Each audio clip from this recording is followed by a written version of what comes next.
one that we're not tearing up all the time because of leakage and everything. One that will enhance the community as opposed to be a detriment. We're getting more and more traffic on that road all the time, as I'm sure your people know. I think the anticipation is that Lincoln Street, before it needs to really be more renovation on it, will be probably 20 years after it's paid for.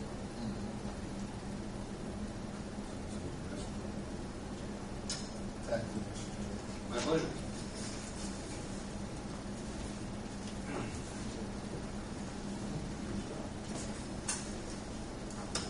Good evening. My name is Rick Hall from Lawrence and Thornburg. We're the special counsel to the city with respect to financing. And I have a resolution that implements what John just described that I will walk through with you. And don't hesitate to ask questions. I know you've had a number of discussions with the commission on these issues, but our appearances before you have been limited, so don't hesitate to ask questions. As John described, the plan is to do an interim or temporary financing called bond anticipation note that would then be paid off when the permanent financing is put in place, and then permanent financing would be bonds. In order to issue a bond anticipation note, by state law, you have to have completed all the steps to issue bonds themselves. So in the resolution before you, we'll walk through this paragraph. In the resolution before you, that's why it's going to authorize the issuance of the bonds also. So that step is, we then have completed all the steps of the authorization of issuance of bonds, and therefore have the ability to issue payments. When we do issue the bonds, I would anticipate that we would come back to you because there's going to be some more detailed legal documents related to those bonds. There'll be a thick trust indenture. There'll be an offering document that we'll want you guys to approve. But here we're going to go ahead and summarily do that for the reasons that I've earlier stated. So just walking through the resolution, the second whereas clause here describes the project that we're going to finance, which is the improvements to Lincoln Street. And that you're authorizing bonds in an amount not to exceed the $4,575,000 that we described. As John stated, it's likely going to be a lower amount than that. I hope that this is a maximum parameter, and until we see the actual cost numbers come in lower, we're going to stick with that number. And then it describes how you've signed your lease with the commission, and that you also desire to issue the bond anticipation notes. The first paragraph here authorizes the issuance of the bonds in the amount not to exceed $4,575,000, and those bonds will be subject to the terms set forth in the indenture that will be consistent with this resolution.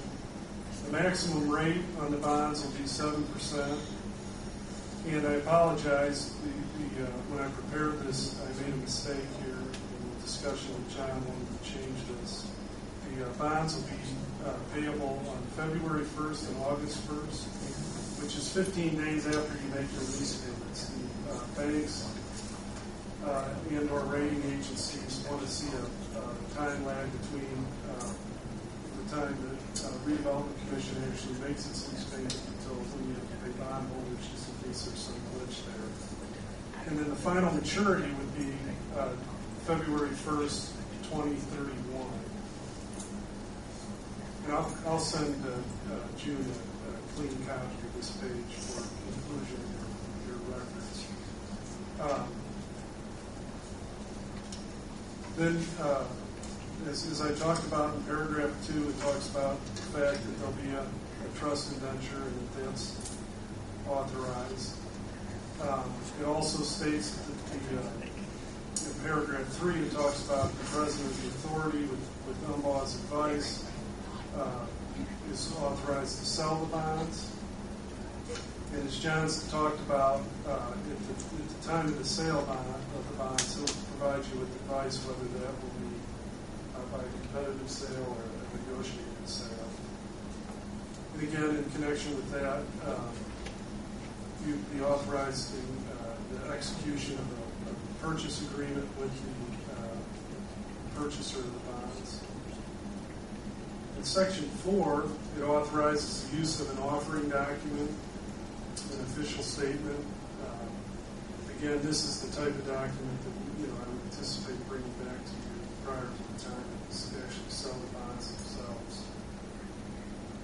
And then you're authorizing in Section 5 all steps that are necessary to get a rating on the bonds or insurance on the bonds. And then really Section 6 is the most important for today's meeting. The first 5 steps basically authorize the issuance of bonds. Now, paragraph 6 says now that you've authorized those bonds, you've satisfied all the statutory requirements for the issuance of the bonds, you're authorizing the issuance of the bands. And the bands would be at a principal amount not to exceed $4,575,000. And they would have the purpose of providing interim financing until the permanent financing becomes available.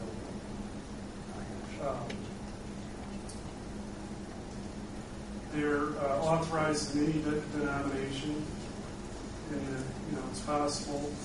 I don't know if this will happen or not, but it's possible to have banks allow you to draw the money down, which increases your interest costs. In which case, you want the band to be issuable in increments of as low as $1. This authorizes the sale at an interest rate not exceeding 6.5% and a discount not exceeding 2%.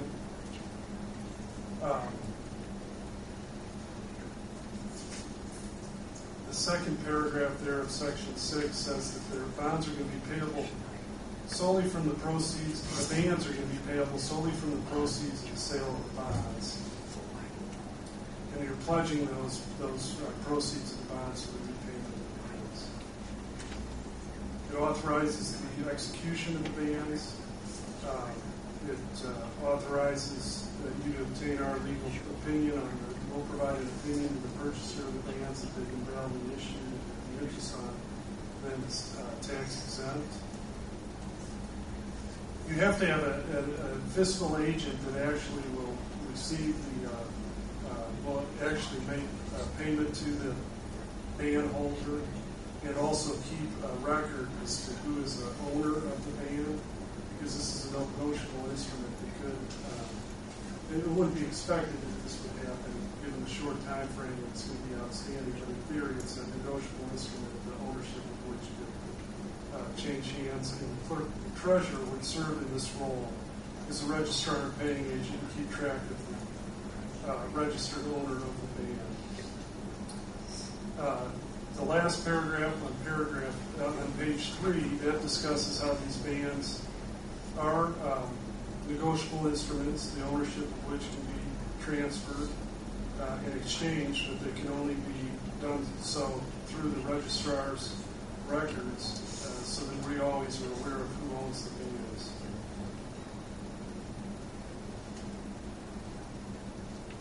And then this is just some standard legal language that says that whoever is the registered owner on your records is who you can treat as the owner, and don't have to look at anybody else.